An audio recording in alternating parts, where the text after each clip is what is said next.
지도자를 세울 때의 자격 기준을 본문이 이야기를 하고 있습니다. 25절입니다. 모세가 이스라엘 무리 중에서 능력 있는 사람들을 택하여 그들을 백성의 우두머리 곧 천부장과 백부장과 50부장과 10부장을 삼으매라고 말씀합니다. 지도자를 세우는 기준이 능력 있는 바로 사람들이었다고 하는 것입니다. 그리고 세워진 지도자들이 할 일을 26절에서 이렇게 말씀합니다. 그들이 때를 따라 백성을 재판하되 어려운 일은 모세에게 가져오고 모든 작은 일은 스스로 재판하더라 라고 말씀합니다. 재판장의 역할은 무엇입니까? 그것은 사람 간의 모든 소송과 다툼의 마침표를 찍는 역할입니다. 한마디로 말해서 사람 사이에서 평화를 건설하는 사람들이라는 의미가 됩니다.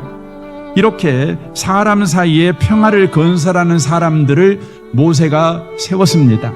이것은 출애굽기 역사에서 아주 중요한 사건입니다. 왜냐하면 평화를 건설하는 사람들, 곧 평신도 지도자들을 세우게 되자 곧바로 19장에서 모세가 하나님 앞에 나아가 백성에게 전할 하나님의 말씀을 들을 수 있게 됩니다.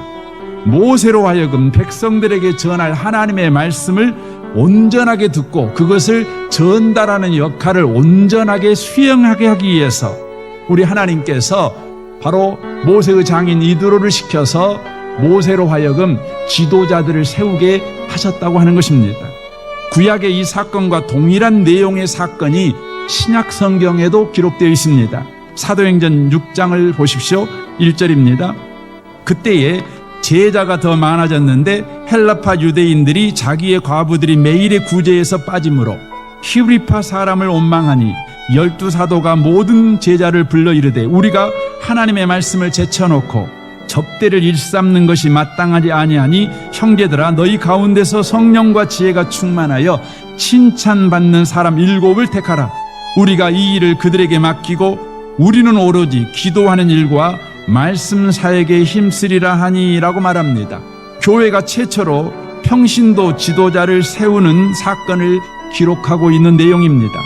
바로 최초의 교회였던 예루살렘 교회가 평신도 지도자를 세우는데 그 세우는 목적이 분명합니다. 바로 성도 간의 갈등을 해결하기 위해서 세웁니다. 구제하는 일로 불거진 헬라파와 히브리파의 갈등으로 인해 사도들은 사도들만 할 수 있는 사역인 말씀 전하는 일에 온 마음을 다할 수 없게 되어버렸습니다. 그래서 말씀 전하는 일에 전심전력하기 위해서 성도들 간에 일어난 갈등 문제는 평신도 지도자를 세워서 해결토록 했다는 것입니다. 목회자가 교회의 문제와 성도 사이의 갈등을 해결하기 위해서 동분소주하게 된다면 목회자는 이내 탈진하게 될 것입니다. 그리하여 목회자만 할 수 있는 역할, 무엇보다도 설교에 소홀하게 되는 것입니다. 목회자는 어떤 경우에도 설교를 소홀하게 하거나 설교를 약화시키거나 혼잡하게 해서는 안 됩니다. 왜냐하면 설교는 너무나 중요하기 때문에 그렇습니다. 참된 교회의 표지가 3가지가 있습니다.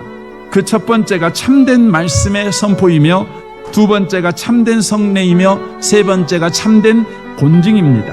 이것이 참된 교회를 구별하는 기본적인 기준입니다. 그런데 참된 말씀 선포가 맨 앞에 나옵니다.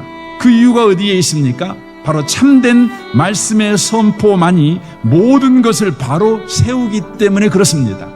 교회가 하나님의 말씀을 온전하게 증거하게 되면, 참되게 증거할 수만 있다면 교회에 어떤 문제가 현존할지라도 그 문제는 미래를 끌고 가는 문제가 될 수 없습니다.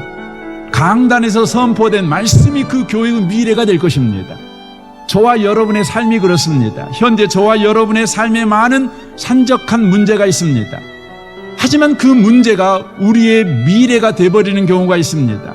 강단에서 참된 하나님의 말씀이 선포되지 않을 때, 하지만 강단에서 하나님의 말씀이 참되게 선포된다면 여러분이 겪고 있는 현재의 문제가 만들어내는 미래가 아니라 바로 강단에서 선포되는 그 말씀이 만들어내는 미래를 저와 여러분은 살게 될 것입니다.